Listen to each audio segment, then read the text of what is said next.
I turned it on this time. All right, so what do you want to do? You just want me to talk to me out there, or is it just us? Oh, well, that's not right. I think I hear it. You hear it?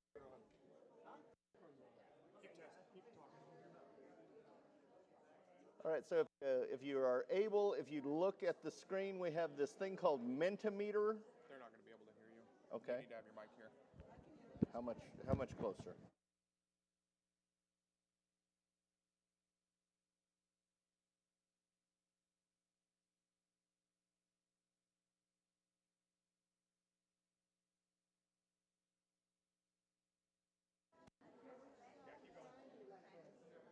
So Devin's having me read this to you. It says, please be ready to download the Mentimeter app. Don't do that. Just go to menti.com. It's so much easier. It really is. I don't know why he put that up there. Probably just try to confuse everybody. But if you just go to that menti.com, MENTI.com, that'll be the way to go. And it looks like it's still downloading or refreshing or it hadn't completely loaded. Just let it be, and he'll start shining some.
Okay, so if you found this place in the web browser, if you've loaded that, it says menti.com. If you've gone to that place and it says enter your code, you are exactly where you need to be.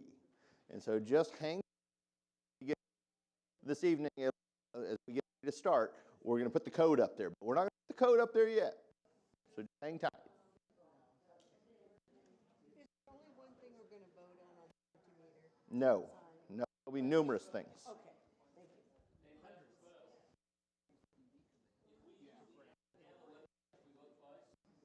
No, got it all set up, so you can't do both. Pick one or the other. We know who you are.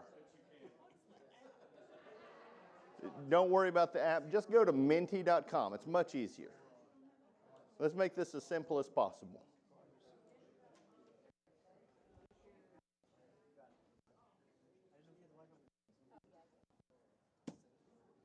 Do you want a 5-minute countdown? No, we're not. Yeah. Sorry. Would you kill my mic? That space was priceless. Yeah, will you meet both?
No problem.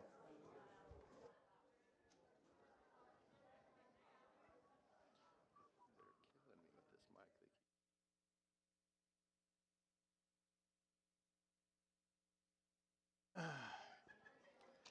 Surprise.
Hey, Devin, would you do me a favor? I know that we're getting ready to start this off, and a lot of people have been asking about what code. Could we go ahead and put that code up there for them? Is that all right? Can we do that?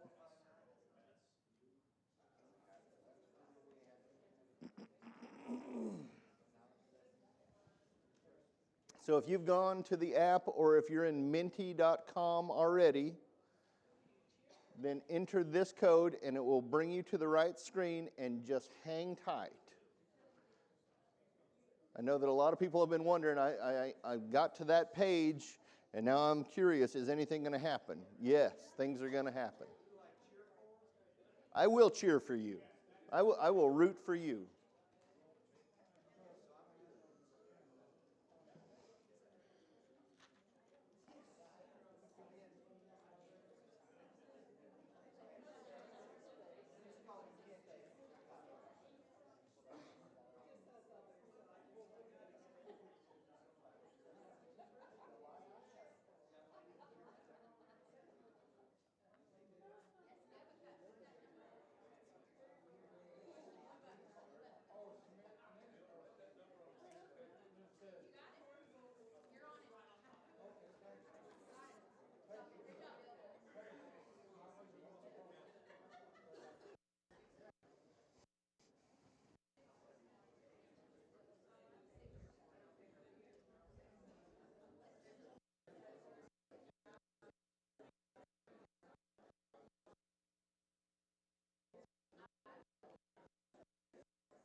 Using Menti, I'm going to do a survey. I know this is like the old school kind of survey. If you have gotten onto Menti.com, raise your hand. I know this is the kind of survey I like. If you've been able to add the code, raise your hand. Nicely done. Wow, I am the technology savvy crew here tonight.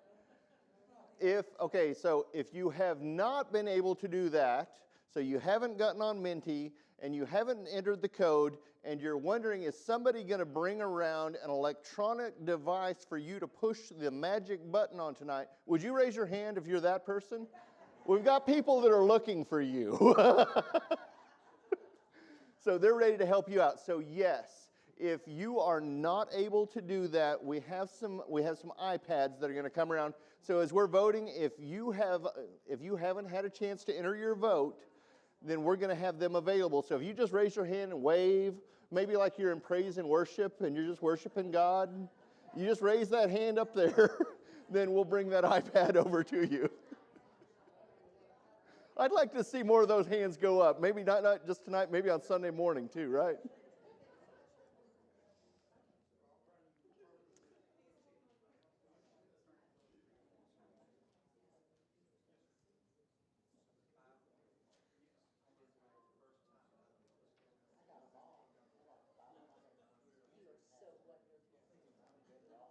How come you never say that to me? Probably true. I could hear it all the way up here. You're so wonderful.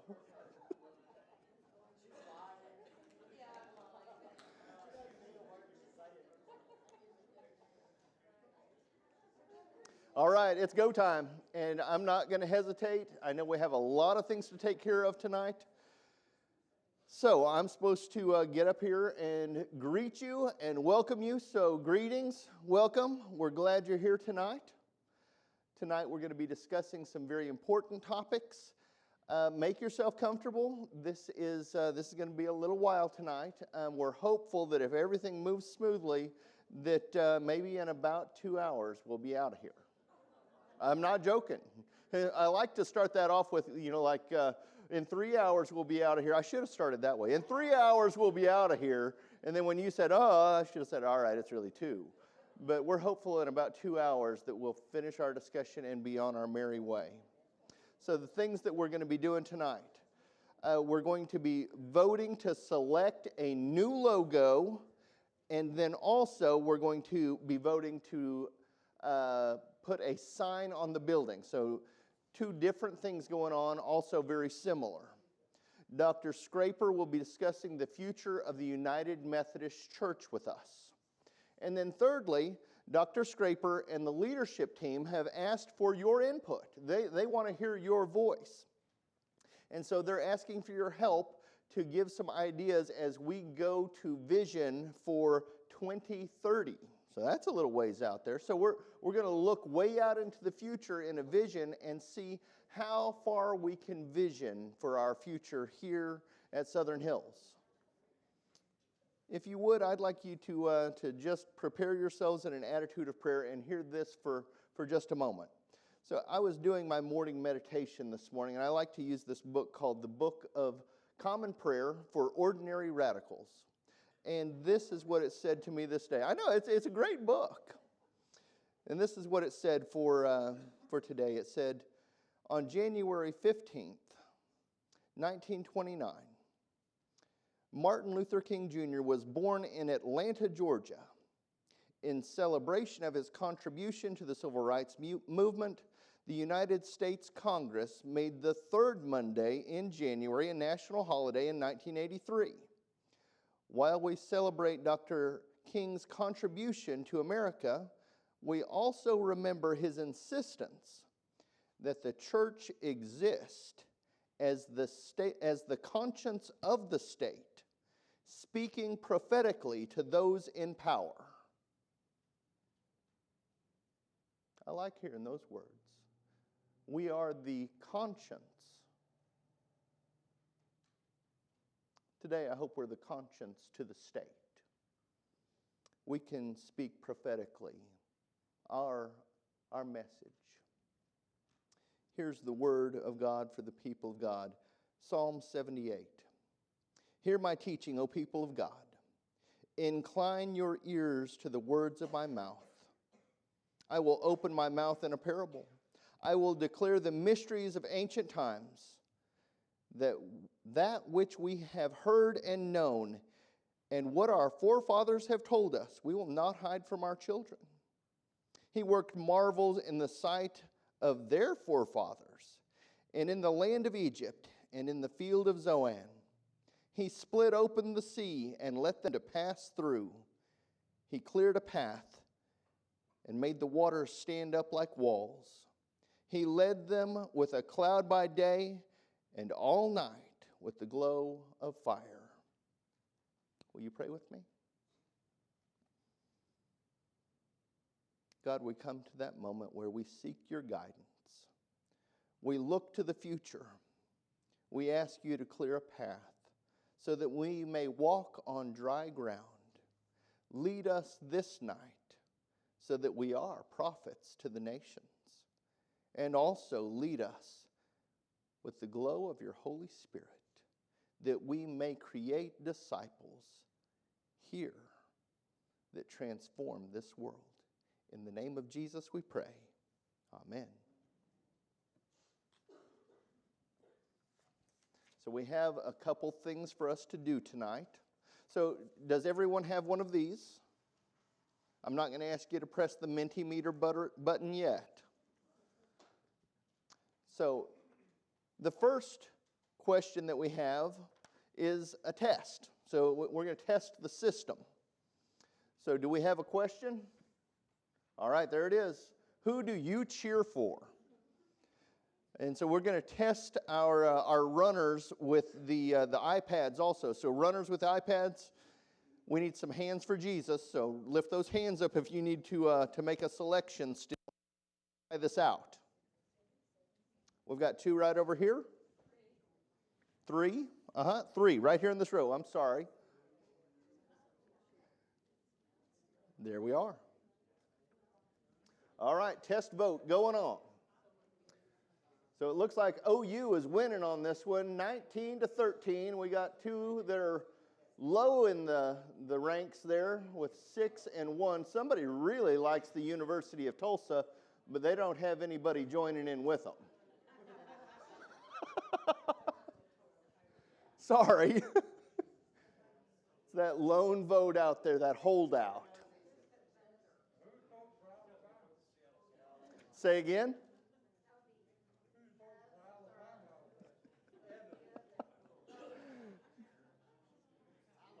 It could be Alabama. I see the crimson there. I get you. You got that other out there. When they asked me to vote on this earlier, I looked at it and said, I'm not. All right, you guys are going to find out a lot about me at this meeting because they asked me to make small talk. They said, OU is your vote?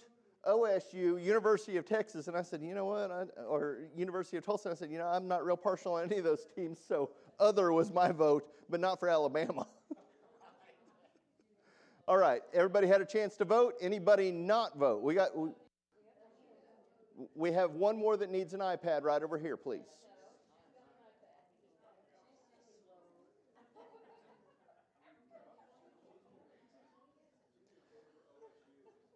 All right, so we do have an iPad coming your way. Is that okay?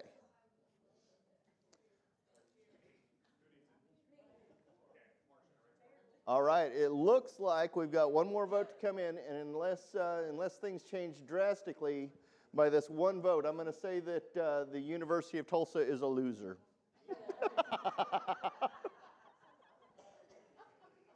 All right, so we've done our practice round. We have used the technology to cast our votes. So we've done our test vote. Are we doing another test vote? Oh, Devin says we're doing another test vote. I know how much you love that, but Devin's the boss. All right, question up. Favorite comic? And if you answer Eddie Murphy, we have to kick you out.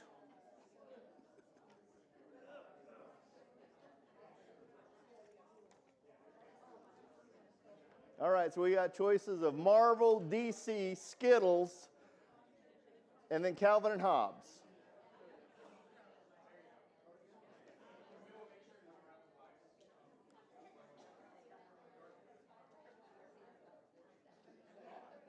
Oh my, Marvel and Calvin and Hobbes. Well, I think Calvin and Hobbes is pulling around. Yep. Also Skittles. Skittles, one lone vote. I voted for Skittles not because I liked the comic strip, but because I like the taste of Skittles. I know, you think he's been eating the comic strip? All right.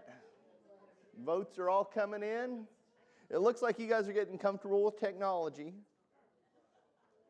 No.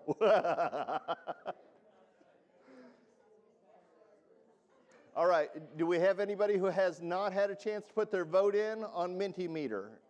We got those runners with the iPads ready for you. Raise your hands like you're worshiping on Sunday morning again. Yeah, I can see that. That's how you worship on Sunday morning, down here. All right, everybody voted. Anybody we're still waiting on? Okay, your votes are in. It looks like your favorite comic. Oh, and we just got a slight bump right there at the very end. 27 votes for Calvin and Hobbes. All right. So give yourselves a hand. You have successfully completed 2 test runs. All right, Devin, can we do a real vote this time? Yeah? Devin says you have successfully completed the task. You are ready for the real vote. So there are going to be, there they are. So what we're going to ask you to do is vote for one of these logos out of the 4 options. And don't worry, everything's going to work out just fine. So if you're looking at this and saying, I don't see the United Methodist Cross and Flame in this, that is a whole nother vote. And we're still going to use the United Methodist Cross and Flame on all of our logos.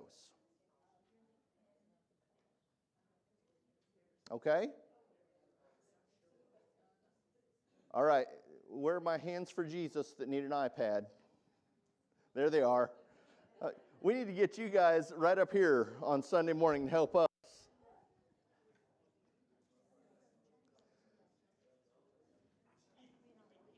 All right, I think we got some good votes coming in here. I think on the comic strip I saw, what 50, 60 votes, and I'm not seeing...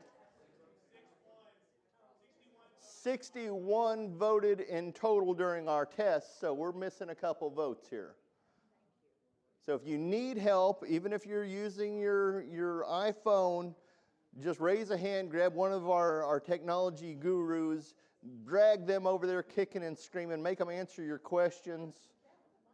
Reload your phone so you can vote twice. I mean, no. All right. Who has not voted yet? Looks like we're still missing a couple. All right, some hands up over here.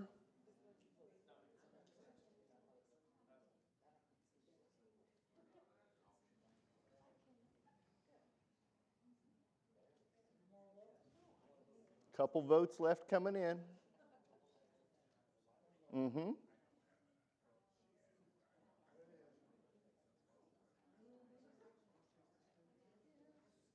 It looks like we have a clear front runner coming through right now.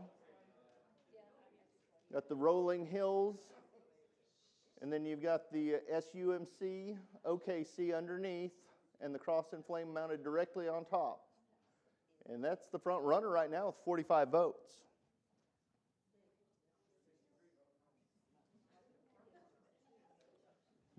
Did I just hear somebody say we have 63 votes in?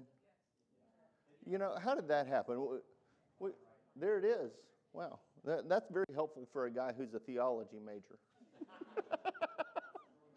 All right, I'm just wondering, who are the 2 that just crept in the back door and started voting after we did the test? They just caught right on. They're like, I got this. All right, so we have 64 votes in. Anybody else going to sneak in the back door and start voting now? All right, then. All right, 60 votes are in. We've got 46 for the SUMC, SHUMC, OKC, and then option 2 is the second place for 12 votes. And so now what we're going to do, we're going to put the 2 of them up against each other, and we're going to vote yet again. So let's try it one more time. Devin, will you bring that up for us? Okay. You might ask a question. I might not answer it.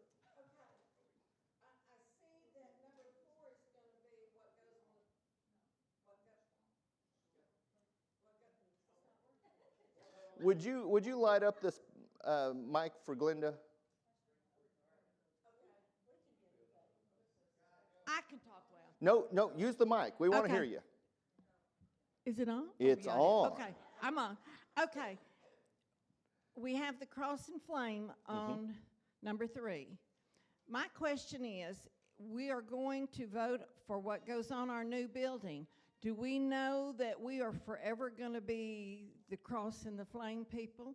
Or is there a chance that we'll have to take it down and put a different sign up? That's a great question. As far as I know, the cross and flame will remain until you decide that it comes down. Okay. Okay. Dr. Scraper is nodding his head and saying yes. That's a yes? That's a yes. Can you hear me? Yes. Okay. The short answer to that is that I'm about to spend the better part of the next hour and a half explaining the long answer to that. But while we're here, let me just say that I think it's most likely that we won't have to change anything. Let me just say that. And that's just me, so don't take that to the bank. But whichever option we choose, we would end up needing to change something if the denomination goes kind of wonky. So my short answer is, I think you're safe. And I'll explain why in just a couple of minutes. One other question. The rest of that. Should we go with this and everything's wonderful and then we find out it has to come down? What is the price that we're the price range that we're talking about on this new sign? I mean, are we talking a $1,000 sign comes down, or are we talking a $10,000 sign comes down? Well, really, tell me if I'm right or wrong in this, but I'm imagining that the sign itself has an insert that goes in it, so you're just changing out the piece of the sign. Is that right? That would be correct, yeah. So we're talking less than $1,000, probably more than $100. How's that? Any other questions while we're taking questions? All right.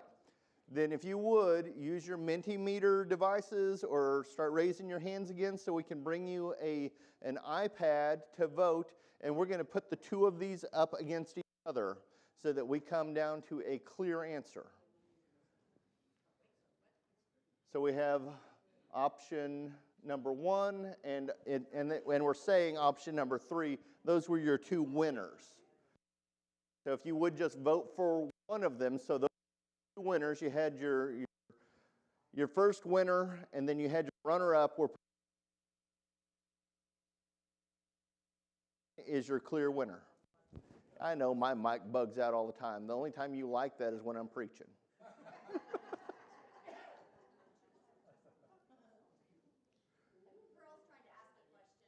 I'm sorry, Pearl. I thought you were raising your hand for an iPad. Okay. Did somebody have a question? Okay. We need an iPad up here for Pearl. Pearl needs an iPad. I think Pearl, you got +2, right? All right. They're going to get you taken care of there. And we've got one more behind you over here, 2 more behind you over here that need an iPad.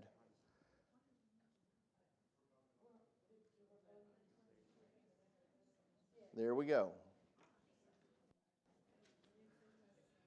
All right, 59 votes in, so we're waiting for a last couple. Man, that counter at the bottom is awesome.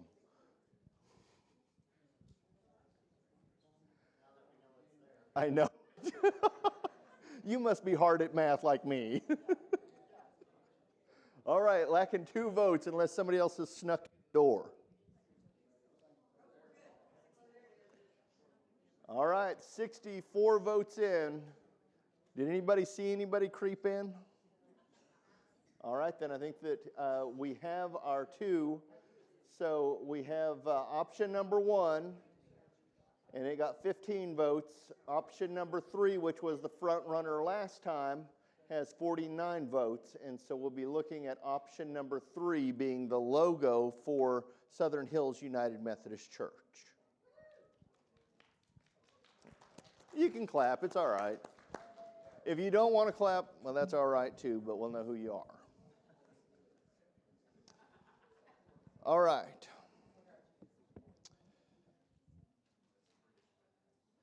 So on the 4th vote, so we got one more vote to do, so keep your devices handy. We're going to select between the winner of the 3rd vote. So you have your option number 3 and the United Methodist logo. And this is what's going to be placed on the ministry center. So we're going to use both of these logos.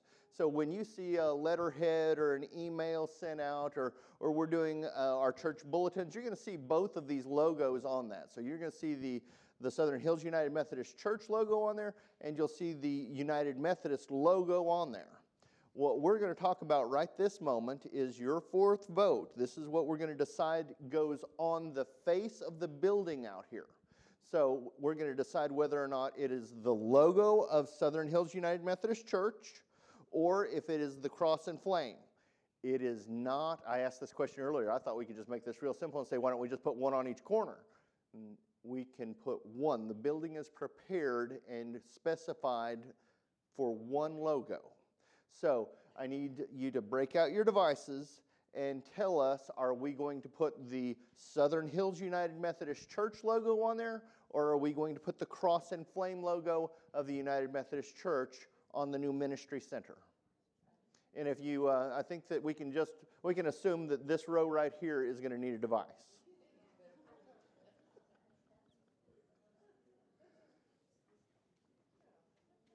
All right. Would you like this to be the last of the voting? We should have a Mentimeter poll for that. I think that it's close. I don't want you to get too excited. All right, I see a couple more hands over here that are needing a device. We're getting real close.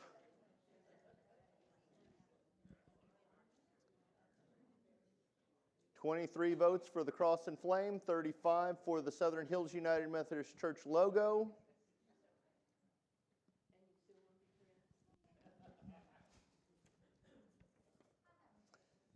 Yes, ma'am.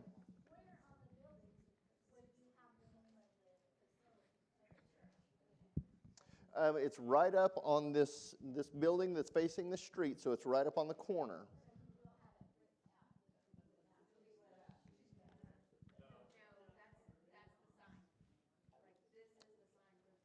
Yeah, I believe it is the sign. We'll have some signage out on the church, just like we have with the billboard outside, or the marquee that says Southern Hills United Methodist Church. Okay, 1 second. I've got one more hand in the back. Yes, sir.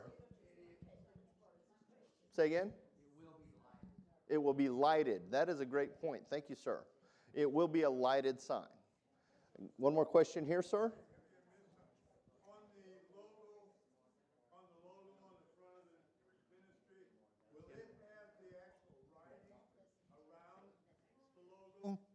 I believe it'll look just like it does in that picture. So yes, the SHUMC OKC will be lighted. Is that correct? Yes, I'm getting a nod there. It'll be on there. It'll be on under the logo. It will be lighted underneath the logo, yes. Okay. All right, so any other questions for clarification? We got one over here.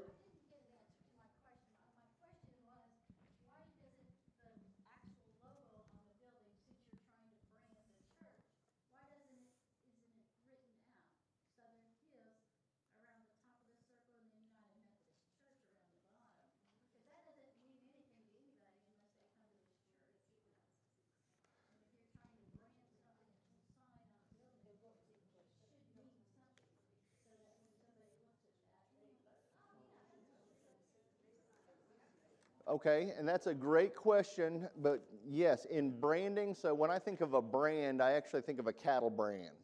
I don't know if I'm the only one who does that, but in branding, so you want to minimize letters so they don't all run together. So if we were to try to put Southern Hills United Methodist Church, Oklahoma City, all the way around that, I don't think you'd be able to read it at all. Even if we omitted those three letters, I don't know that we'd be able to read them. And that's my own take on it. I'll tell you that I didn't get to design.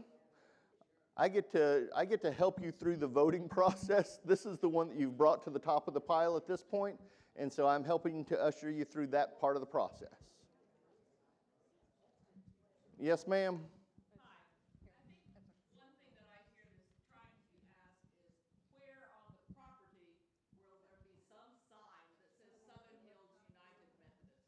Okay, and that's a question I don't have an answer to. Let me answer this kind of briefly. So we already have a sign out on Penn that says Southern Hills United Methodist Church. The lighted part of that sign broke, AV team guys, 6 months ago, somewhere around there, and we've been looking at trying to get that fixed. Right now, our bid's at like $18,000.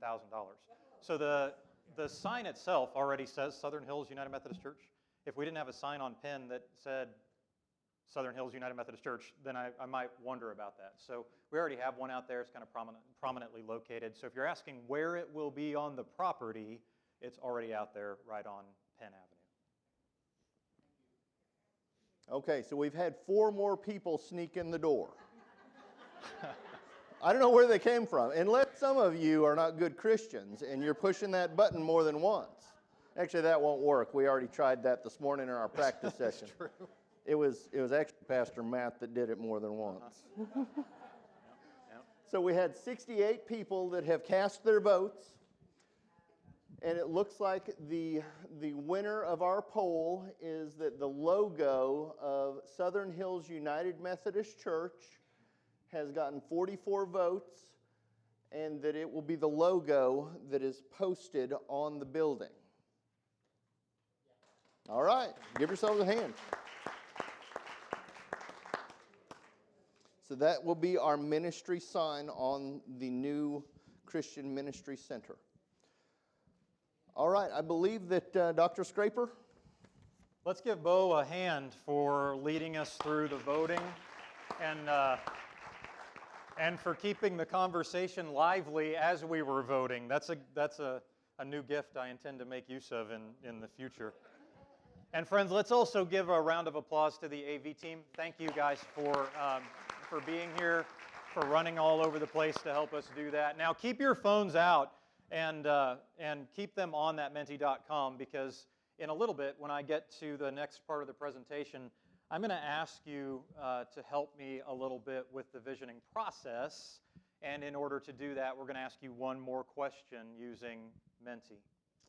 All right, friends, so our task for the next few minutes is to take a look at a couple of different things. So we're going to first start off by talking a little bit about what is happening in the United Methodist Church. After we get through that conversation, and during that conversation, I'm going to take some time and I'm going to explain to you in kind of with a high-level overview the plans going before our general conference. If you're wondering, if you're new to the faith and you're like, I don't even know what general conference is, I'm going to give you a high-level overview of that too. So as we have a chance to talk about that, we're going to transition from that into a conversation about Southern Hills in particular.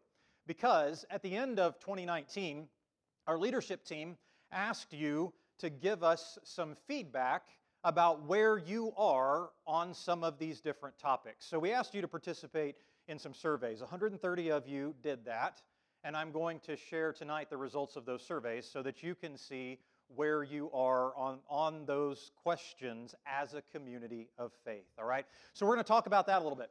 And then we're going to talk beyond that a little bit about what's coming when we open the ministry center.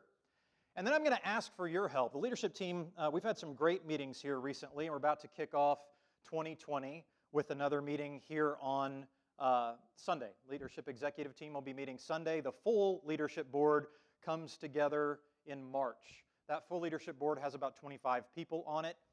We figure that if the entirety of Walmart can be run by 10 people, 25 people is a good number for us to pull out of the congregation. So a lot of voices represented in that committee. So they're going to come together as a full board in March.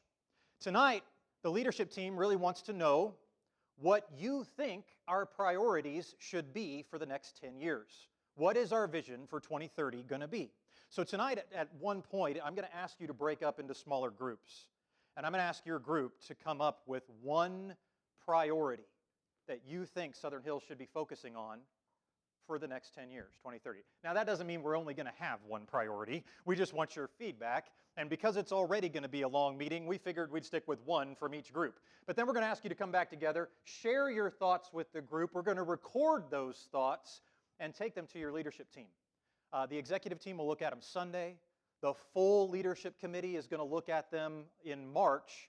And then later in the year, because our intention as a leadership team is to have, I think right now, about 2 of these State of the Church meetings a year. One at the beginning of the year, one about halfway through the year. So when we come back again halfway through the year, we're going to share with you what the leadership board has thought about those priorities. We're going to try to narrow those down to 3 top priorities for the next 10 years. Why is that? There's a guy named Ken Callahan. I'm about to purchase his book for everyone on the leadership board. He wrote a book called 12 Keys to an Effective Church. He's one of the, widely kind of recognized as one of the most effective church consultants in ministry and has been for decades now. And he says this: there are 12 keys to effectiveness in a church, but no church can perform at the same level for all 12 of those keys. So he said, really, you'll make a mistake of looking at these 12 keys and saying, all right, we're really good at this stuff, whatever these things are. We're really good at these things. We're not really good at these things, so we're going to pour all of our energy into the things that we're not really good at. He said, don't do that. That's a trap. He said, bring the things you're not very good at kind of up to par. Make them average. But then take the 3 things you're the best at and do them better. So we're going to try together to narrow what you come up with tonight down to what we think might be the top 3 priorities out of that. We'll take a look at them and say, where are the similarities? What is the church saying? And we'll come back together in the middle of the year, and we'll talk about our direction for the next 10 years. So that's what I want to do tonight with you.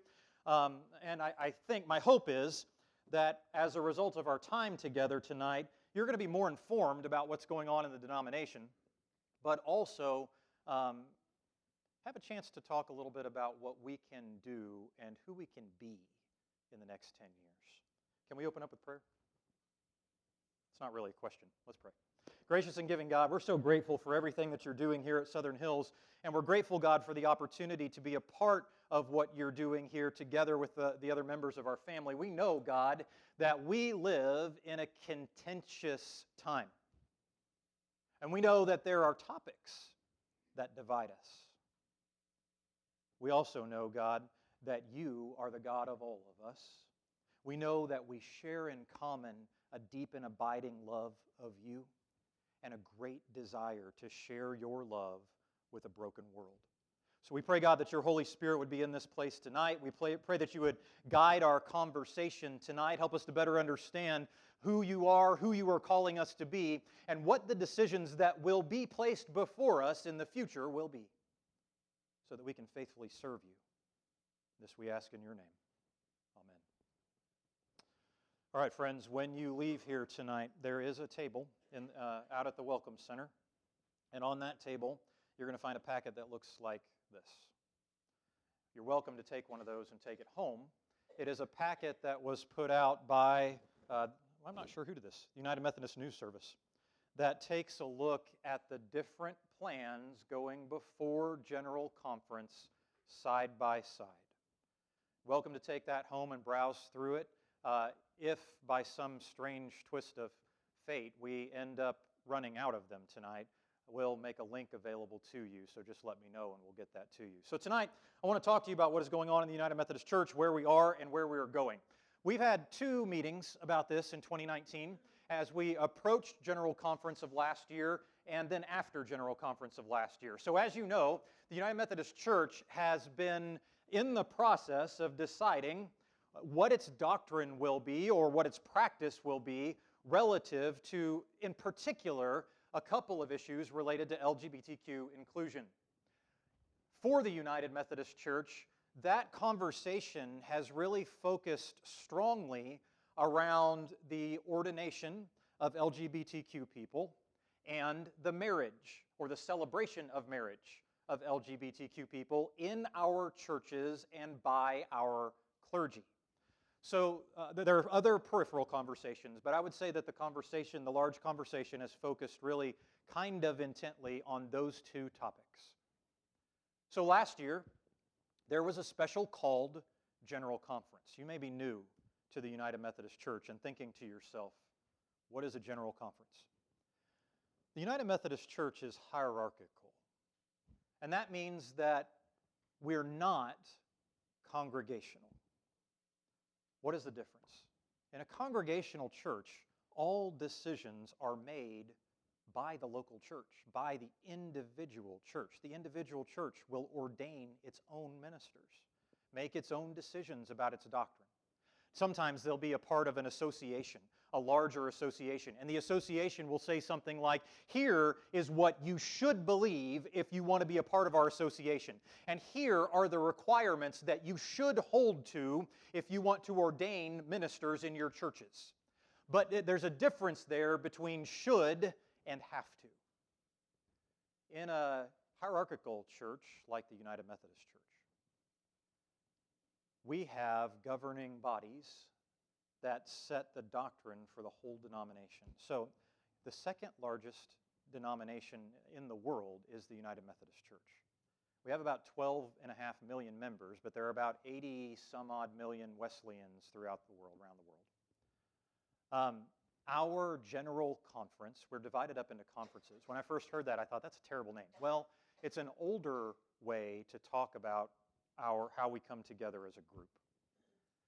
They exist at several levels. For instance, we have a charge conference every year. The older word for a church used to be a charge. So charge means a church. We have a charge conference every year. And there are certain decisions that the local church makes. Then we have a district. The district is the next bigger organization. In Oklahoma, we have 8 of those. The next larger organization is called the annual conference. In some places, an annual conference takes up more than one state. Here in Oklahoma, our annual conference more or less is the state. Texas has, I think, 5 annual conferences, somewhere around there. So in Oklahoma, the entire state of Oklahoma is in one annual conference, and there are some decisions that the annual conference makes. And so every year, we come together as an annual conference, and we have delegates. We have an equal number of clergy and lay delegates who can vote on things at annual conference. But doctrine, what we will say that the United Methodist Church believes and doesn't believe, those decisions are only made at the general conference. Some of you are thinking, but Pastor, there's a jurisdictional conference. I'm not going to confuse you with that. So, general conference is the meeting of the entire denomination worldwide. Every annual conference gets to elect a certain number of delegates, clergy and lay, to the general conference. And that is normally based on the size of the annual conference. The more people, the more delegates. When you go to General Conference, if you're a voting delegate, then you'll make decisions about legislation related to things that affect the whole denomination. Anything related to our Book of Discipline, which is our very large book that says succinctly, not really, what we can believe, what we do believe, and how we will practice what we practice. Decisions about that book and our discipline are made at General Conference. General Conference is also the only body authorized to speak for the denomination. No minister is authorized to speak for the whole church. No layperson is either. No bishop is. Just General Conference. So last year, we had a special one. Usually they happen every 4 years. The next regularly scheduled General Conference is this year. We had a special one last year focused only on this question. What will we say, believe, and do regarding the ordination and the marriage of LGBTQ persons? At General Conference last year, by a margin of 53% to 47%, the General Conference passed a plan, came to be called the Traditional Plan, that had more restrictive language than what was originally in the Book of Discipline. And it created, for the first time in the Book of Discipline, some penalties for people who break those rules. Was that strange? Well, a little bit, because there are a lot of things that the Book of Discipline says that you can't do. In particular, and you'd be surprised to find this out, there are a lot of things that the Book of Discipline says our laity can't do, and we can bring charges against anybody. Like, there are all these charges lay people can bring against each other. I was wondering to myself when the last time was that actually happened anywhere, but it's all in there. It's all in the Book of Discipline, right? Well, there are not mandatory penalties in the Book of Discipline. When charges are brought against someone, and these are not legal charges, mind you, not in a state or federal court. These are charges that come before a person in the United Methodist Church. There's not a mandatory penalty for those charges. There's a lot of discretion up to whomever might be overseeing that, be it a bishop or a board of ordained ministry. For the first time, this plan created mandatory penalties for clergy who officiate same-sex unions, or for bishops or boards of ordained ministry who choose to ordain LGBTQ persons. Now, there were some other provisions that were part of that plan that were struck down by our judicial council. Yes, we have a judicial council, and they, much like the Supreme Court of the United States, rule as to whether or not something violates our Constitution. So after that, margin of about 53% to 47%. In the United States, that passed by more like I'm going to say that incorrectly, let me back up. In the United States, about 75% of U.S. delegates were in favor of inclusion. And so there's a little bit of a difference between where the United States sits on this issue and where some of the other countries that make up the United Methodist Church sit on this issue. So knowing that this was still contentious, a number of groups came together and began to discuss what would happen at General Conference of 2020. To begin with, we elected new delegates because it's a new General Conference, so new delegates were elected. We did that last year at Annual Conference. And I'll tell you that at that conference, Kate and I came close to being elected, but we were not. So we will not be voting delegates at General Conference this year. We'll be watching that eagerly with everyone else. In the United States, our I think all but 2 or 3 conferences in the U.S. voted a pretty large majority of inclusive delegates. Outside of the United States, that from what I understand, that was still a little bit different. So nobody really knows yet what the breakdown will be at General Conference of 2020. How many people who are inclusive versus how many people who are traditionalist will be voting about that. But I doubt seriously that we're looking at the same question.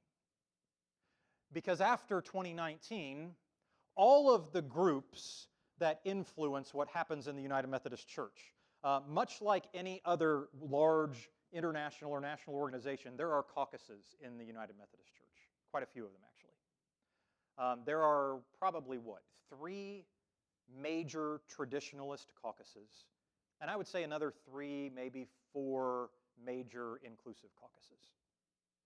Those caucuses, primarily, are responsible for the legislation that goes before General Conference. Those different groups did come together to put legislation forward for General Conference of 2020, to put plans in place, and those plans were all related to a separation in the church. Then an African bishop asked for leaders from each of those caucuses to come together. Said basically, if we're looking at a split, then why do we not bring together the people who have been responsible for submitting legislation and the people who have been responsible for influencing others to vote a particular direction? Why don't we bring them together with some of our key leaders and bishops and put together some kind of a protocol for how the church would split if we split? How can we, if we're going to split in a way that is kind to one another? That resulted on December 17th with something that has come to be called the protocol. There's been a lot of misinformation about the protocol. So I want to clear some of that up for you tonight. So when you leave and you pick up that packet, you're going to see, I think it's 3 of those major plans side by side, along with the protocol. And then there's also an option to make the United States a regional conference, to make the U.S. its kind of its own thing, where the U.S. would make its own decisions separate from what some other groups in the world would do. You can read that there. I'm going to be surprised if that gains a lot of traction. But as you read through it, please, at any time, come and ask me questions about this, and I'll explain it as best I can. I'm going to summarize the 3 plans, and then I want to talk you through the protocol. Because the 3 plans are similar in many respects. They vary in terms of the time frame in which they would be implemented. They vary in terms of whether or not they seek to separate the denomination or dissolve it and form new denominations in the wake of that. But the outcomes are largely very similar. So while the methodologies may differ a little bit, the outcomes of those plans are in many ways very similar. Now, when you read through them, you'll see the specific differences, and if you have questions about those, again, please, I'm glad to be as helpful as I can, understanding that my understanding of this is cursory, and I know that it can change. So before I move forward, I need to be clear that General Conference meets for about 2 weeks. When any plan goes before General Conference, it will, they'll first come together in plenary session, and then they'll break off into committees. And in those committees, they take all of the legislation and they can tear it all apart and put it all back together in any way they want. And then they'll come back together in a plenary at the end and vote on whatever they did over the course of the last 10 days or so. So all of these plans that we're talking about could very easily get torn apart and put back together in some other form. There's no way for us to know whether or not that will happen. There's no way for me to know whether or not that will happen. All I can do is talk to you about what is being submitted and what is being talked about on a national scale right now. Once this conference happens in May, we will come back together and talk about the results of that conference. So, a summary of the plans, the 3 plans that are going forward. One of them is called the Indianapolis Plan. Another is put forward by a group called Forward, and another put forward by a group called UMC Next. Essentially, they say something like this. Either the denomination will be split, or the denomination will be dissolved, and new denominations will be formed. What is the difference? Primarily, division of assets. In each of these plans, there have been a few things that have been important to people. Not the least of which is, do we get to keep our churches? The United Methodist Church has had something called a trust clause for a very long time. That is in the Book of Discipline, and it basically says this. We don't own our building. If we decided today that we no longer wanted to be United Methodist, then this trust clause takes effect, and the building and property go to the denomination. Now, there are groups that have been fighting this, trying hard to fight it, but essentially that's what the trust clause says. So in looking at a denominational split, all of the groups, no matter which side of this particular question you fall on, all of the groups have said, we want to keep our buildings, we want to keep our assets. If we have money invested, we would like to keep the money we have raised and have invested. We want to keep our church buildings. Why? Because we've worshiped in them for 60 years or 150 years. We've done the work on the buildings. Our children and grandchildren have been baptized. We want to keep the buildings. Every group has said that. And so all of these plans, to put your minds at ease, include that provision. When the denomination splits, I am extremely confident that we will keep our building. The split, however, would look like this. Whether the denomination divides or dissolves and new denominations are formed,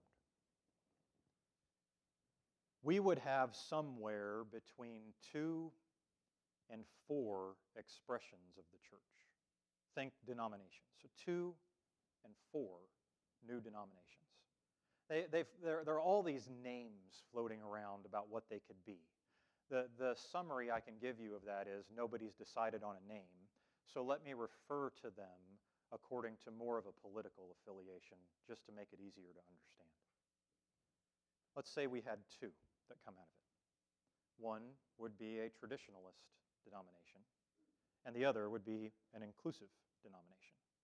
Now, in using those words, whichever side of that fence you may fall on, or side of the conversation, my intent is to use words that have been used by those groups. I don't want to use politically charged words at all, so if they come across to you that way, I apologize. That's not my intent. I'm trying to use the words that those groups themselves are using. So we would have a traditionalist denomination, we would have an inclusive denomination if there are two. What would that mean? The traditionalist denomination would in many respects be similar, but also much more congregational. There's a group called the WCA, the Wesley Covenant Association, that is kind of a leading caucus on the traditionalist side, and they have already created what they call, I think, their Book of Doctrines and Discipline or something along those lines. It's much smaller than the one we have, but it also includes some very strict language about this particular conversation, this particular topic. On the other side of that conversation, you would have an inclusive denomination where that's how they're referring to themselves. And in that denomination, language, restrictive language or discriminatory language, as they refer to it, would be removed from the Book of Discipline, which would mean that LGBTQ persons would be eligible to participate in all forms of life in the local church. Some of those proposals call for 4 denominations, and they vary in terms of how they would work. So think about it this way. You would have something like a traditionalist denomination. The best way I could describe that quickly would be can't and won't. Can't ordain, can't officiate marriages or have marriages in the church. Then you would have, in most versions, let's say an inclusive denomination that would be more along the lines of will. There's protective language inserted into the disciplines of that church that say we will not discriminate based upon sexual orientation or gender identity, several different versions of that. And there is one in the middle that many have referred to as a centrist denomination. And in the centrist denomination, the local church would make a decision for itself about whether or not to allow weddings on its property and whether or not to bring in. The denomination would decide who to ordain, but the church would decide whether or not they were comfortable with a pastor who is either affirming or traditionalist. Now, in some of those, there's a 4th denomination that has a little bit, I would say, a little bit stricter language and protection of LGBTQ persons. And so the most common version of that is probably the 3 different denominations: traditionalist, centrist, and progressive. The way that the church works at the general structure varies in those. I doubt seriously you're extremely interested in the nuances there, but you can read about them. They would still have bishops. You would still have appointed clergy. Much of that would not change. We'd still be ordained at the denominational level. We'd still pay apportionments. However, the one thing everybody has agreed on is that no matter what happens, we want lower apportionments. And so no matter which version of this comes out of the General Conference, you're going to see lowered apportionments going forward. And I joke about that, but our apportionments have they're high. I mean, at Southern Hills, they're in the $45,000 to $50,000 a year range. That conversation, all joking aside, is really more related to the local church saying, hey, we want to support the denomination connectionally. We can do more together than we can individually. But we also want to have some freedom to invest more of our money missionally locally in what we feel like God is calling us to do here, and at least more discretion over where it goes. So that's where that's coming from. All right. Before I move on to the protocol, what questions do you have about those 3 plans in summary that I can hopefully make a little bit clearer for you? It's a lot to take in, I realize that. Yeah. They talk about local churches, but what's going to happen with UMC property as a whole? The camps, the buildings and everything. What's going to happen to everything else that's not a local church? That's a good question. And for those of you who are watching online, the question is, we talked about the local church, but what happens to various properties, extension ministry properties, for instance? Okay, or camps, things like that. I will. Thank you. You don't get to see this. You need to turn around and take a look at the screen back there. During the service, we get these wonderful messages sometimes that are flashing green at us, right? So if you ever see us lose all focus entirely, that's what's happening back there, all right? So we're going to make sure you have a microphone. Thanks, Devin. If you would, please. Yeah. I'm curious about what's going to happen to UMC properties like Canyon and Egan and the buildings and the administrative structure besides just the local buildings. All right, so good question. Here's my understanding of that, and we have some people in our congregation who are probably better resources for this than I am. If you want more information, I can direct you that way. But here's what I understand. At first, in these three plans, there would be an annual conference vote. The annual conference vote varies. Let me read some of that to you. So what I mean is the annual conference would vote. Let's say there's three options. Let's just go with that one. Traditionalist, centrist, progressive, right? Well, first, the annual conference would vote. So the Oklahoma Annual Conference would come together and vote and say, which of these do we want to be a part of, right? According to this, let me find the right page. Okay, so some of them would say, how would we affiliate? How would the annual conference decide? One of the plans says annual conferences by a simple majority may choose. That's 51%, just over 50%, simple majority. Another one says annual conferences can choose by a 2/3 majority. And another one says conferences choose but doesn't have the majority listed, which means general conference would have to decide. Now let's say the annual conference votes. I'm going to give you a little bit of my personal take on this. This is just what I think and how I would feel. If the annual conference voted, let's say there are three options ahead of us, right? And the annual conference voted. And all of a sudden they decided we're over here, or we're over here, or right here, whatever. And I woke up the next day and found out that the annual conference had voted that my membership had changed. I'd be a little upset about that, because I chose the church that I was going to join. I don't like the idea of a larger body telling me that I'm no longer a part of the church that I joined. Fortunately, there is an opportunity for local churches to decide to do something else. So let's say the annual conference says, we're all going to go pick a direction. We're all going to go this way, right? Whole annual conference. Well, to answer your question, Scott, the conference-held property would go with the annual conference. So campgrounds would go with the annual conference. Extension ministries would vary according to how the extension ministry has been brought together. A lot of our extension ministries have their own bylaws, own their own property, and that varies a little bit with each one. So for most of those, they would fall back on their own bylaws and what their bylaws say. That's probably the shortest answer I can give you there. So that happens, right? But let's say the Oklahoma Annual Conference votes to go a direction. Remember this, because this will apply to the protocol too. And we say, well, we don't want to be a part of that denomination. There's a mechanism for a local church to vote to go a different direction than the conference did. One of the plans says local churches by a simple majority may choose, so 51%. The other one says local churches by a 2/3 majority may choose a denomination different than their annual conference. Another one says, again, by a 2/3 majority may choose to go a different direction. But all of them say that the local church retains its property, assets, and liability. Now, I haven't seen any provisions for what a camp could do, but a camp is governed by a board that is made up of clergy and laity from the conference. So the campground would go with the conference, unless there's some provision that General Conference comes up with that I don't know about. Did that answer your question? Mostly. Okay. As much of it as I know. That's about as much as I can answer. If who has a dissolve plan? Or what they would do in the dissolve plan? Okay. There's nothing I've read that says that talks about what would happen to a camp if there's a dissolution. With an extension ministry, that's different. An extension ministry, again, has a set of bylaws, and most of them have their own boards. Many of them are incorporated as their own 501c3.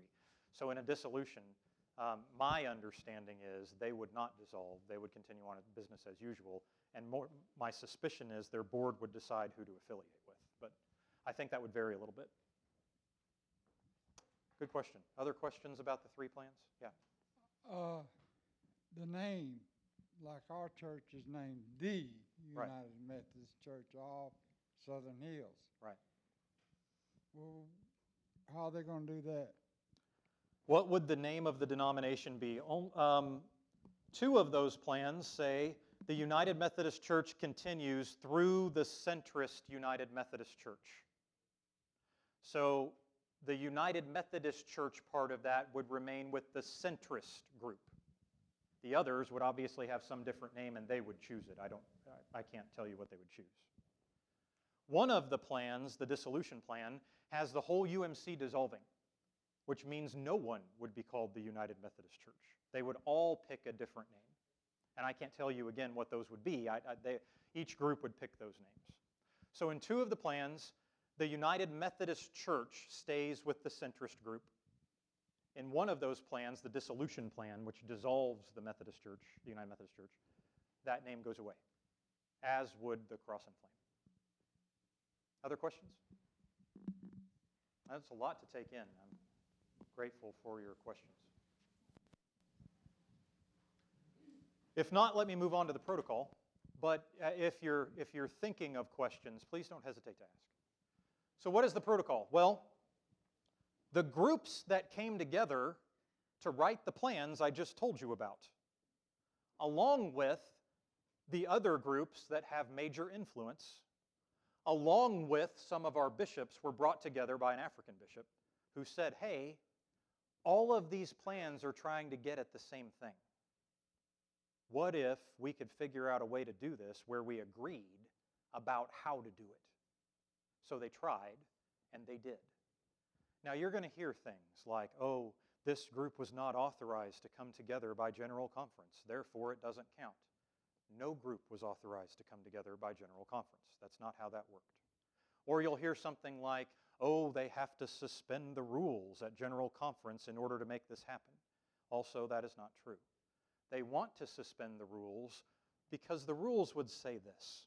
The rules would say we come in and have a gathering plenary, and then we break off into committees for 2 weeks, then we come back and vote on something.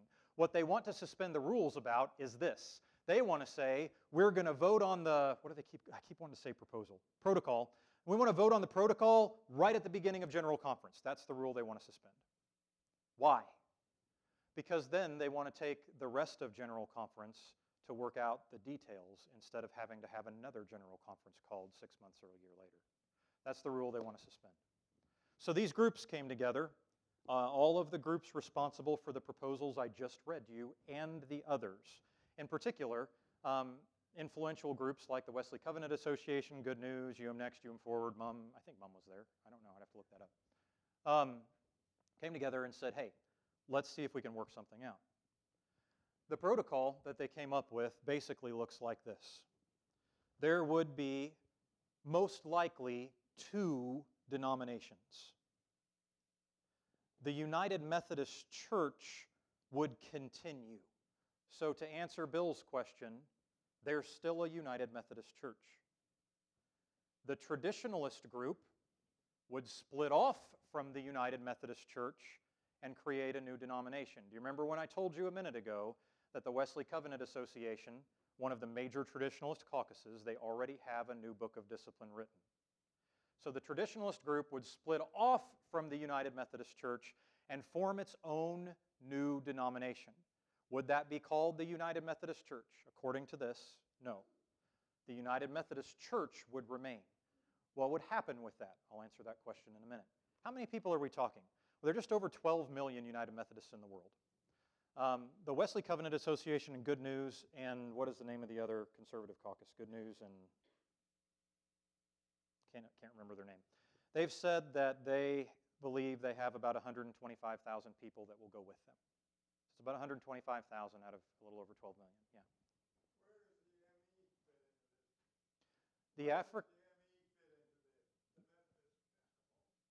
Okay, so if you're talking about the African Methodist Episcopal Church, they are not a part of the United Methodist Church. So the short answer is they don't. They don't have anything to do with, we're in a couple of associations together, but nothing we do affects the AME. There is no longer a Methodist Episcopal Church. that merged to form what later became the United Methodist Church. If you would, just hold your questions for just a minute, friends. Let me get through the rest of this, and then I'll take questions about this one. So traditionalist group separates, forms its own denomination. They say they have about 125,000 people to do that. They would have a different name. I'm sure it would have Methodist in the name somehow, but it would be a different name. And then the United Methodist Church would continue. What would be the major differences? Well, the traditionalist group would be the group that would not allow ordinations of LGBTQ people and would not allow weddings to be celebrated on their property or by their clergy.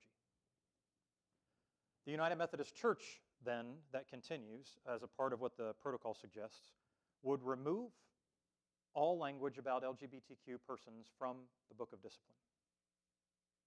That would, practically speaking, make it allowable in the United Methodist Church for LGBTQ people to be ordained and for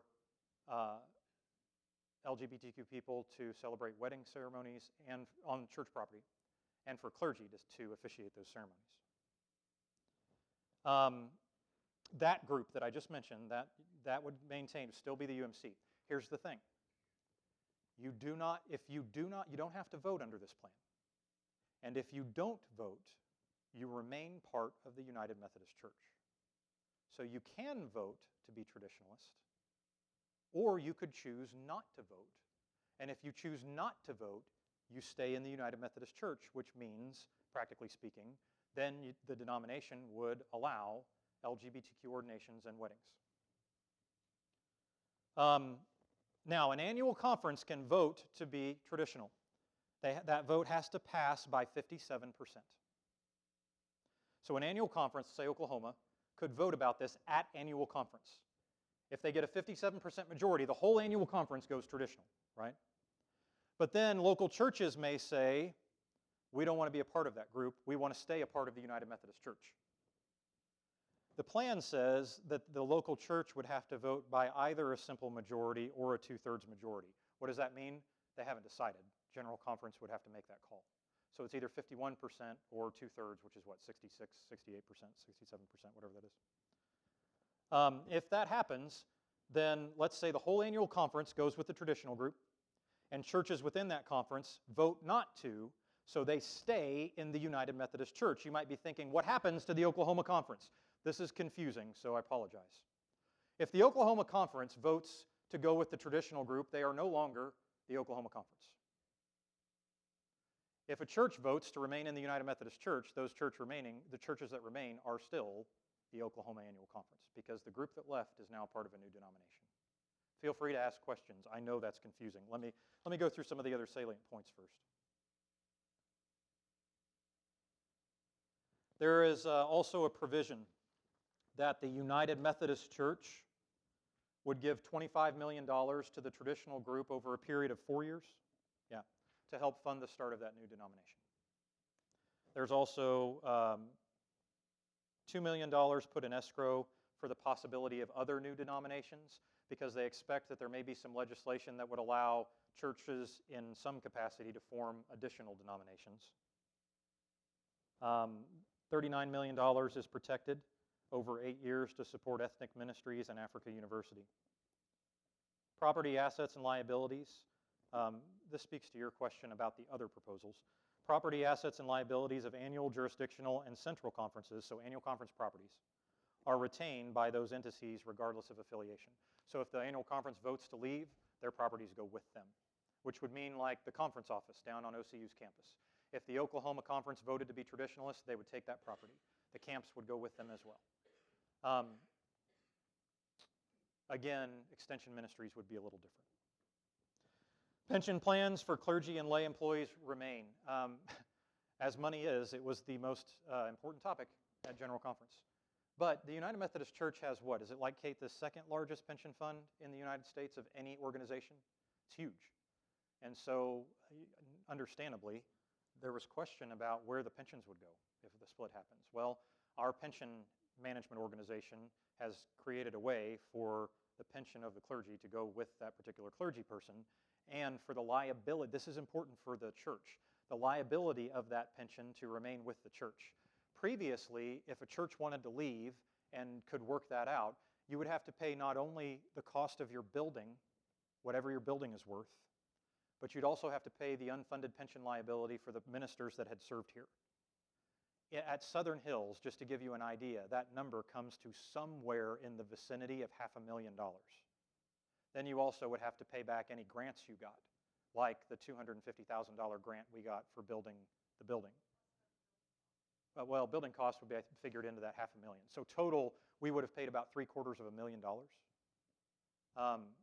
All of these plans say you keep your property and assets, which means churches don't have to pay that. And that provision is a part of every one of those plans. Gives me a little security. I don't know about you. Okay, so what questions can I answer for you about that protocol? Yeah. Would you wait for a microphone, do you mind, so that everybody can hear?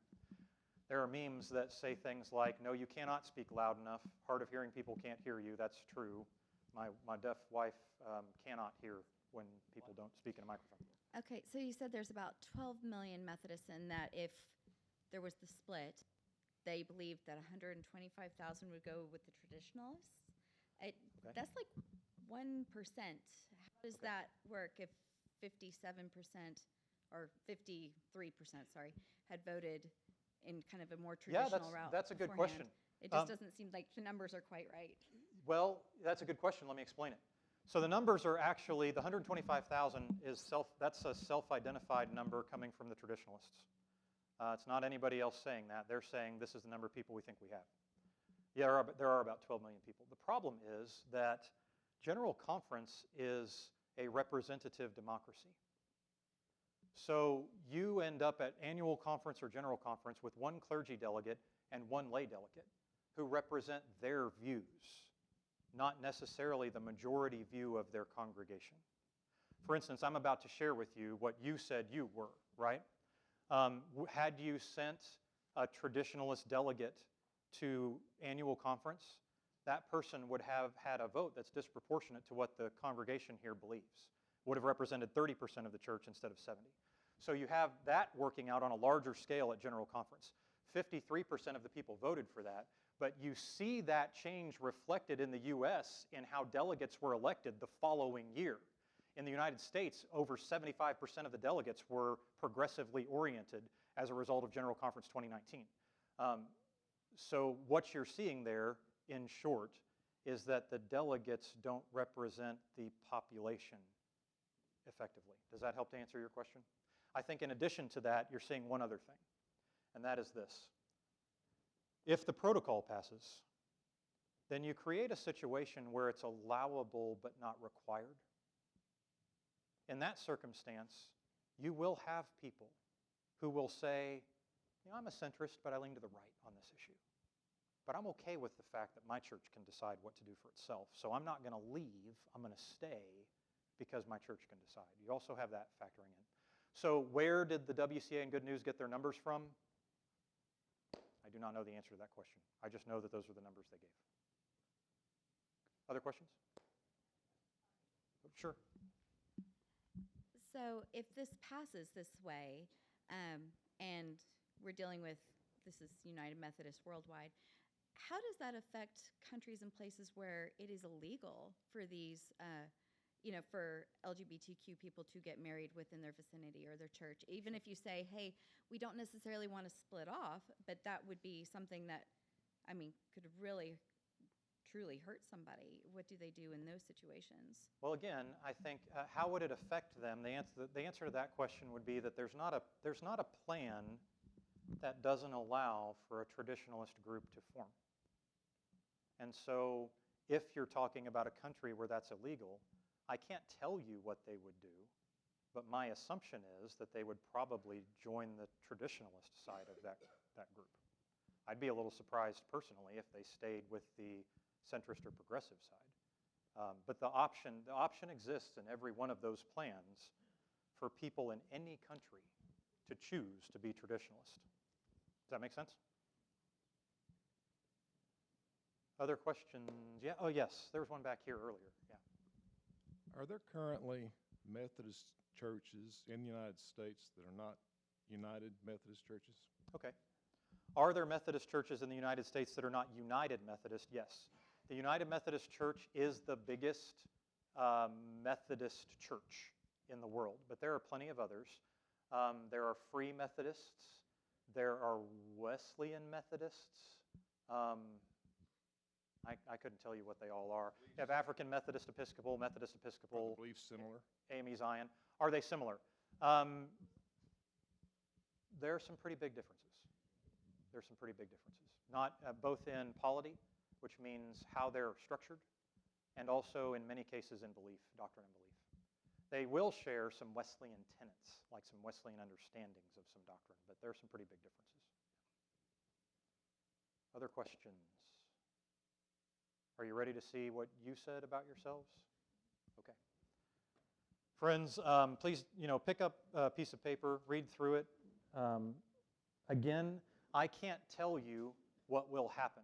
What I can tell you is that we'll get together after it happens, and we'll talk about it, and we'll talk about what we're going to do as a church as well. All right, so let's take a look at what Southern Hills said. Could you mute that for me? It's great music, though, great music.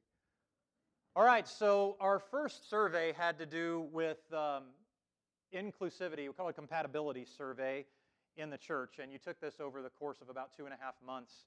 So here's how you voted. You voted at about 69, it was actually 69% and some change, so 130 of you took this.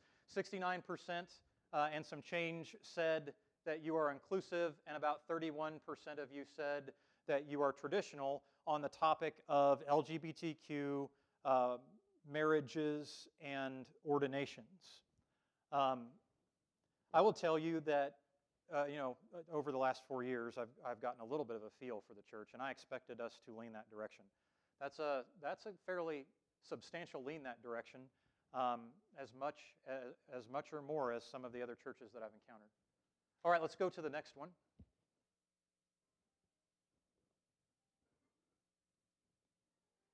All right, so this question asked, how would you want the denomination to affiliate? Now, this was asked before the protocol came out. So if you were wondering about how we would respond to the protocol, I would refer you to the previous question. I think that's probably the best indicator.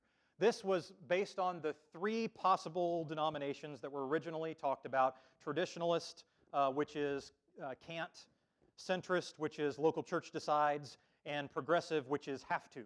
So have to allow weddings and ordinations. Local church can decide, cannot allow weddings and ordinations. That's how that's broken down. So 55% of you said you'd be most comfortable with Southern Hills affiliating with the centrist group, where the church kind of makes its own decisions. If you're thinking to yourself, what decision would we make as a church if we were to vote on that, which we would in that capacity, I would refer you to the previous question. That's probably the best indicator. 19% of you said that you would prefer that we align with a progressive group. 26% of you said that you would prefer that we align with a traditionalist group. What does that mean practically speaking? Given what Southern Hills has said about itself regarding inclusivity, and practically speaking, I would imagine that the centrist option and the progressive option at Southern Hills would allow for those things to happen. So I think that's what you're seeing there. Can we go to the next one?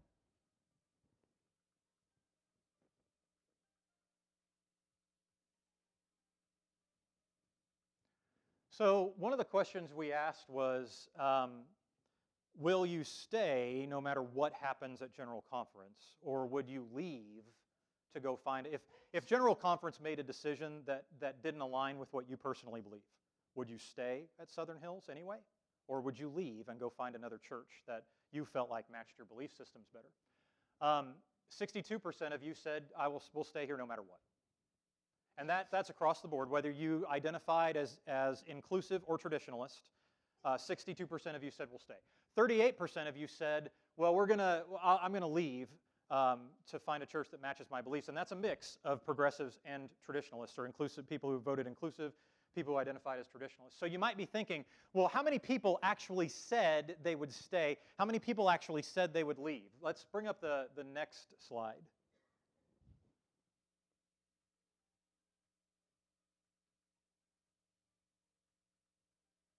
So these are actual numbers. Of those of you who identified as inclusive when you took that first question, answer the first question, 13 of you said that if Southern Hills goes a route that is not inclusive, I'll leave and go somewhere else. Of those of you who self-identified as a traditionalist in the first question, 16 of you said, if Southern Hills goes a direction that allows these things, I will leave and go find another church that matches what I believe. So 13 and 16 of you. Would you bring up the next one? Another way to look at this. How many of you, as a percentage of the total, how many of you said that you would stay here at Southern Hills? 83% of the people who voted inclusive said they would stay. 17% of the people who voted traditionalist said that they would stay here at Southern Hills no matter what happens. Devin, would you go ahead and bring up the next one? I think that brings us to the end of the compatibility survey. Yeah, it does. So let's stop here for a second. All right, so what are some of the takeaways from our own survey? I'm going to post this on the church's Facebook page so you can look at it to your heart's content as much as you want. What are some of the takeaways? Southern Hills as a congregation, what you have said about yourself is that you're fairly heavily inclusive. Now, you may be thinking to yourself, was that our vote? No. If these plans pass, we will come back according to the timeline General Conference sets, and we will do one of two things. We may not have to take a vote, because some of the plans say if you don't vote, you remain United Methodist. So here's what we'll do, good Methodists that we are. First, we will take a vote about whether or not we should take a vote. Pastor, are we going to take a vote using Mentimeter because it's cool, but anybody can do it? No, we will not use Mentimeter for that. When you vote on that, you will have to be a professing member of Southern Hills United Methodist Church in order to vote. So if you've never joined the church, you would not be able to vote. If you just attend, you would not be able to vote.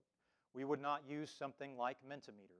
We would use paper ballots for that vote, and they would be counted by a team of 4 to 5 people, and then their results would be read to you right after they're counted. So no, the survey we took was just to give us an idea about kind of where we stand. If we need to vote, we will. So the first vote would be, are we going to take a vote? The next vote, if we say, yes, we're going to take a vote, then we would take a vote. And in most cases, that vote would be, will we go the traditional route or not? Will we be traditionalist or United Methodist? There's a scenario in which the United Methodist Church dissolves. If the United Methodist Church dissolves, this is my understanding, the annual conference would decide where to affiliate. If we do not agree with that, we would take a vote about where to affiliate. So we would first take a vote about whether or not we agree with that. Then we would take a vote about where to affiliate. Okay? Is there any questions about where Southern Hills is that I can? Yes. Thank you for waiting. And again, AV team, you are godsends to us. Thanks for running all over the place. If we decided to vote and there wasn't disillusionment, but the annual conference decided to go traditionalist, do we know about that before our vote?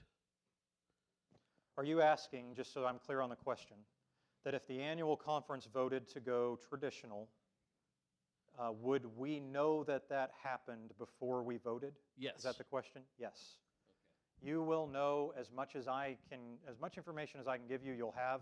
That will definitely include what did General Conference pass, and what did that mean? And then what happened at annual conference, and what are our options? And we'll make those decisions together. You will not, you're not going to have a small group of people deciding anything. Every member will decide what we do as a church together, okay? And you'll have as much information as is possible, yes. So if you're following, that means we would not vote before the annual conference did. Our annual conference would vote, then we will come together, okay? I'm sorry, other questions? Any other questions before I move on?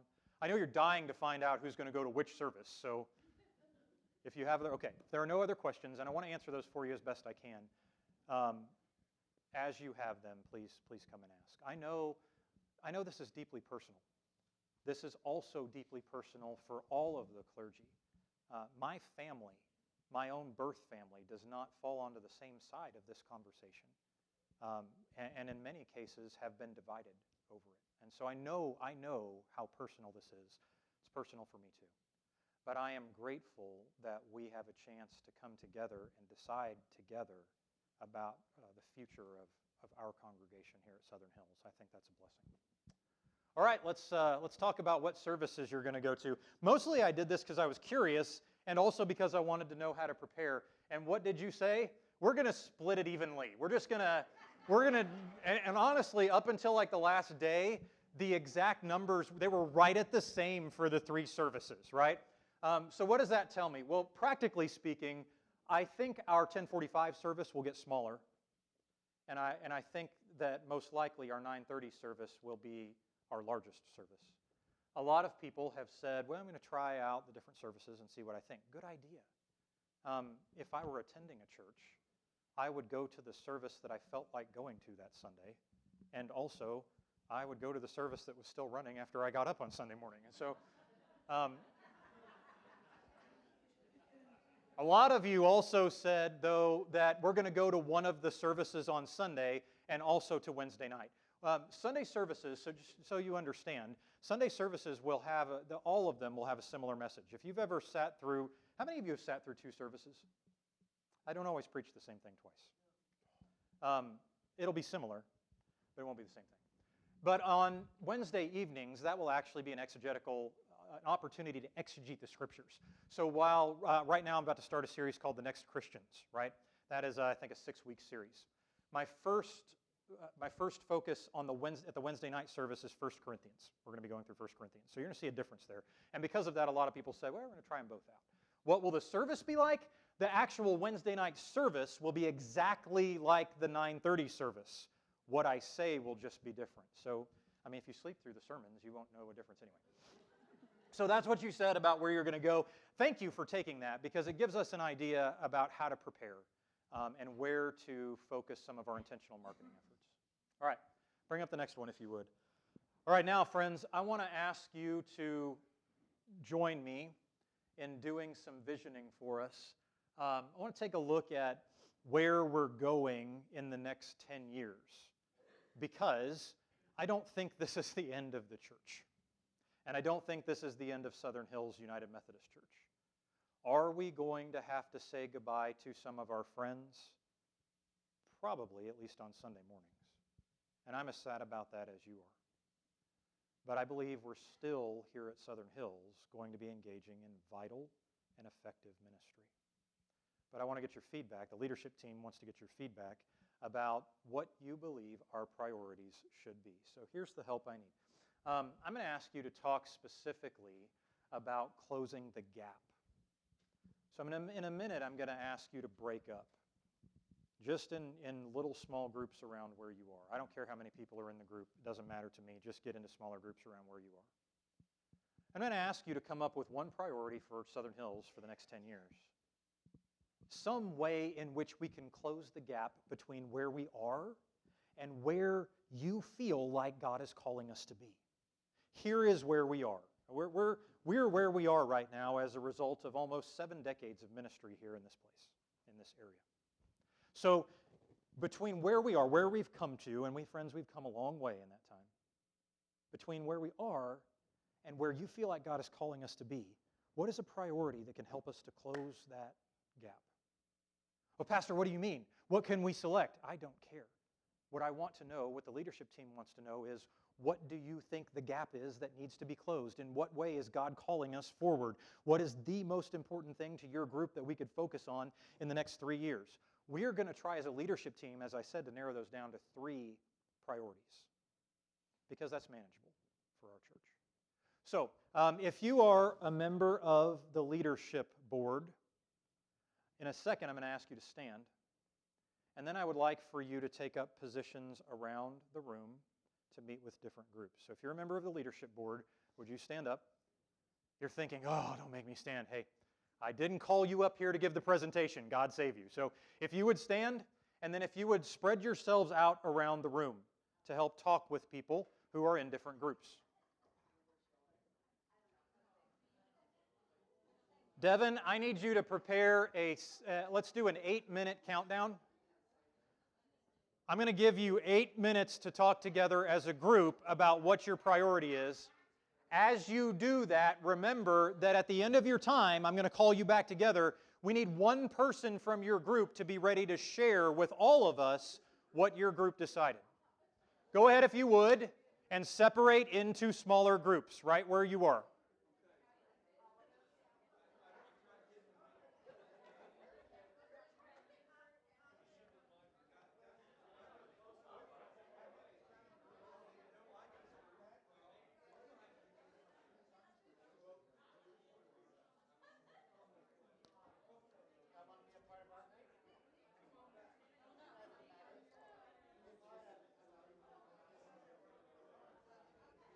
All right, Devin, when you can, go ahead and put 8 minutes up for us.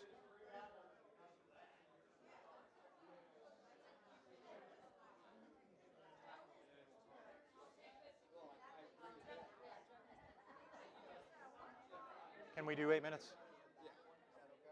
Yeah, that's fine. That's perfect. Thanks.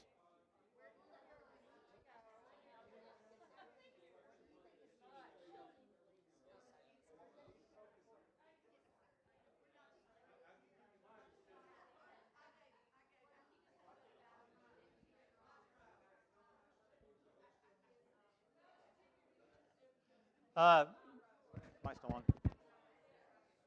All right, friends, so as you're coming up with your priorities, remember we're talking about priorities for the whole church. These are ministries that you can get behind.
All right, you have about a minute. I'm going to pull you back together in about a minute, so start wrapping up your thoughts.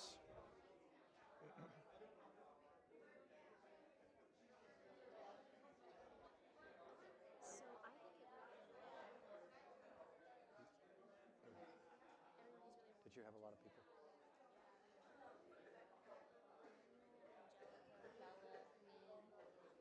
Good.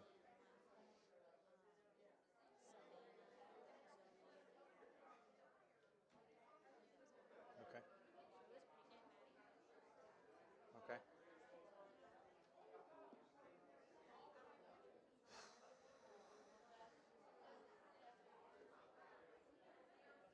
All right, friends, if you would kind of come back together, please have an idea about who's going to share with all of us.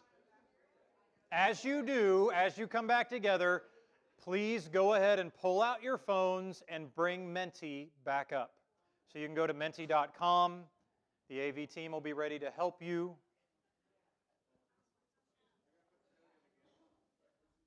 Devin's going to give you the code in just a minute, but here's the question I'm going to ask you.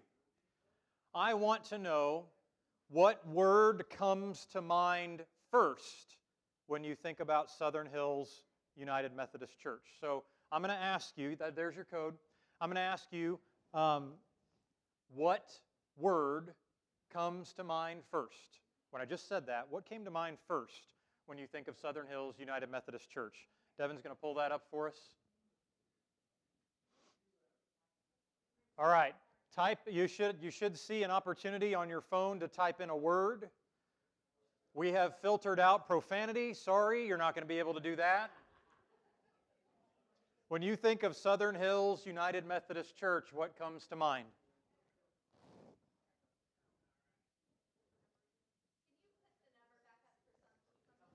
It is at the very top. It is 617762. That is 617762. All right, so if you type the same word as someone else, then that word gets bigger on the screen. That's how that works. So a lot of people have typed love. That's what we're getting out of that. 27 of us so far. We've had some people take off, so we may not get up to 64.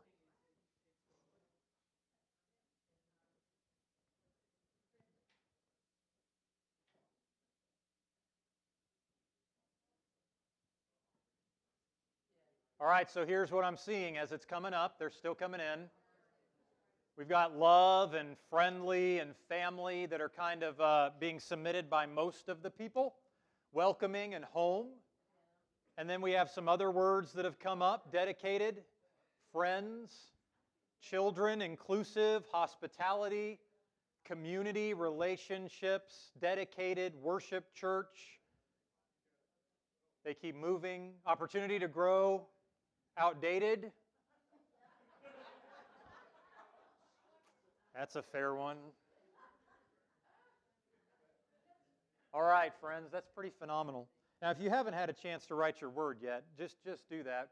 We're going to leave that up. Devin, let's leave it open. Hope. I see hope up there. Awesome. All right, friends, I'm going to ask for some help from the AV team. I would like for your group to have someone from your group just raise your hand so we can bring a microphone to you so you can tell us what your group set as a priority. Now, here's what I need you to know. If no one from your group reports, we won't be able to take that back to the leadership board because we won't know what you said. So Michelle's recording all of this for us so that our leadership team can take a look at it here soon. So if you would, just raise your hand from where you are and we'll get a microphone to you. Okay. This group, we don't have a name, by the way. You're talking. It's okay. The group. We talked about, and I kind of rephrased the question, what do we want to be known as the church that does something in 10 years from now? Community outreach. And that's a broad term, we realize, but like a sustaining homeless ministry, a functional, self-functioning and self-sustaining homeless ministry, outreach to like the Hispanic community. Yeah. And more activity, more taking care of the children in the community. Absolutely. And So we have some community gaps outreach, in children kind of in general. programs here that we could fill. Okay, fantastic. Great thing about community outreach and that kind of a broad category is that you give some flexibility to the church over a 10-year period about how to make that come to pass. That's great. Who's next? So our group couldn't decide on one, so we have 3. Okay. Overachievers. Great. Yes. No, we are We're too. very We have three. opinionated. That's unusual for Methodists. Methodists are just not opinionated people at all. So Yes. So the first one that came up for us was finding alternative revenue streams. Okay. So ways that our church can exist in the future. Yeah, so that's a good one. We implemented Kids Academy this year, which is both a vital ministry and a good revenue stream. If you had to guess how much of our church revenue was accounted for by Kids Academy, what percentage would you come up with? 27. So it's 31%, and Kids Academy was open since June. So it'll be interesting to see what that looks like next year. Okay. The second one was similar in community outreach and missions. So figuring out within our community here, how can we meet the needs of the people around us? Right, right. And then third was to focus internally and meet the needs of our congregants. Okay. So congregational care, something like that. How can we close the gap between where we are with congregational care and where we feel like we could go? And also community outreach. Great. Alternative revenue streams. Good. Who Well, else? we actually had a name for our group. And it is? It was called Larry and the Harem because Larry was the only guy in our group. So, anyway, so here we go. We had 3. Larry is now about the same shade as the chair he's sitting in. I just want you Oh, you feel like you need to know I'm that. so sorry. I apologize. I'm not supposed. I wasn't supposed to call him out, so I wasn't supposed to do that. Our focus was really on relationship building, and we kind of broke that down into 3 areas. Okay. One of that was elder care, or on our elder, attracting ministries for maybe those younger families, and maybe having small groups of engagement for that group of ministries, and then the engagement of our children to be able in that relationship building. We also did talk about financial security, and where does that come from? Does that come from the building of the relationship, or does that come out of estate building, or where does that actually come from for that financial security? Because you're going to need that over the 10 years, because some of us in our group in 10 years may or may not be here. It's fair. Well, it's just a matter of fact. We're old, so, Okay, but that's good. So relationship building on a large scale across the demographics that make up our church. That's awesome. I read a book recently that I gave to many of you that said that a church is really nothing more than relationships, sustained relationships. Awesome. Do I have to stand? Well, we're almost on the same page here. We think that we need to grow. In order to grow, we need to get younger people in. Okay. In order to get younger people in, we need to have more Sunday schools that they like, and maybe make the Sunday schools like family, where they can have progressive dinners and stuff like that they would really enjoy. Okay. And if we get the younger groups in, then we get the kids in, and we can grow that way. Okay. So focusing on younger people. One of the initiatives of the United Methodist Church for a while has been to reach out to more younger people, which is a strange way to say that, and more diverse people. And I think that's phenomenal. So I would love to see, as we brainstorm about things like that, what are the ideas that our church comes up with about how we can be effective in that ministry. Okay, you got eclipsed. Your turn. All right, I'm going to stand, I guess. Over here. Okay, so to, what? Thanks. So really, in order for us to grow, I believe, as well as some of our members here, that we need to grow internally. Okay. One of the last services that Brian and I attended before we left here for 7 years was one that required us to flip over a card and say what this church meant to us. And we wrote home. And that's one of those homes that's up there from me.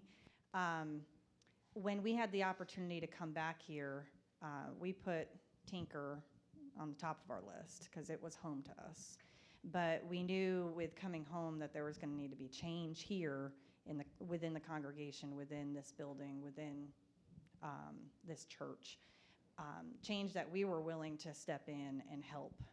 And one of those was children's ministries. In order for us to grow, we need to grow them. We had the opportunity in the last 7 years to see some really great things across the country. Things that we need to do here in order to get those young people that you're talking about, younger than us, and keep them. If we grow them young, maybe they'll stay with us, or maybe they'll come home to us.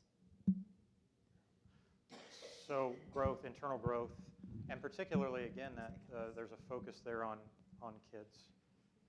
And I can tell you with 100% certainty, there's no one in church work who doesn't know that when a family comes to your church, they are evaluating your offerings to their children immediately when they get there. If that's not a priority, then you're in trouble. Have we missed anybody? Okay. We ended up with two topics because we drifted a little, and one of them was that with the new building, focusing on in this immediate area, the people in the neighborhood, the school that we worked with, that, the kids academy, that there is ground to be tilled there, for lack of better words. And then the other part of it was bringing in when the people show up that are on the fringes, making sure they're brought in, and whether it be and not just directly retention for the sake of numbers, but retention because people want to be here. Right. And people that are not they don't have a family here, that their parents didn't come here. People that are the stragglers, that fall on the edges, that don't fit in any certain group. Sure. What are we doing to reach out to them to make sure they want to keep coming back? Yeah, I hear that. That's a great focus. We don't want our church to come across as if it is a closed system, a closed community. Have to have been bred here. Hospitality is important. One more. All right, so I was with the AV team, and surprise, we were more technology focused. I know, it's amazing.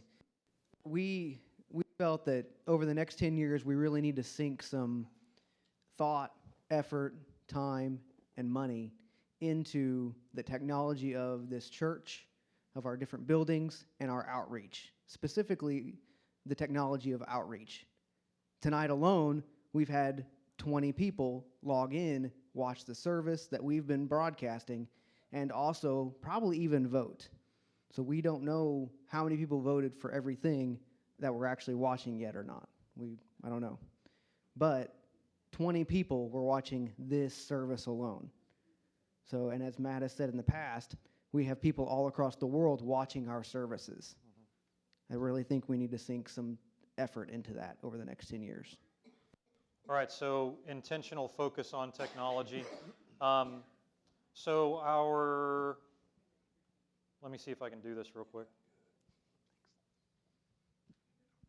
This is based on what I looked up earlier. Not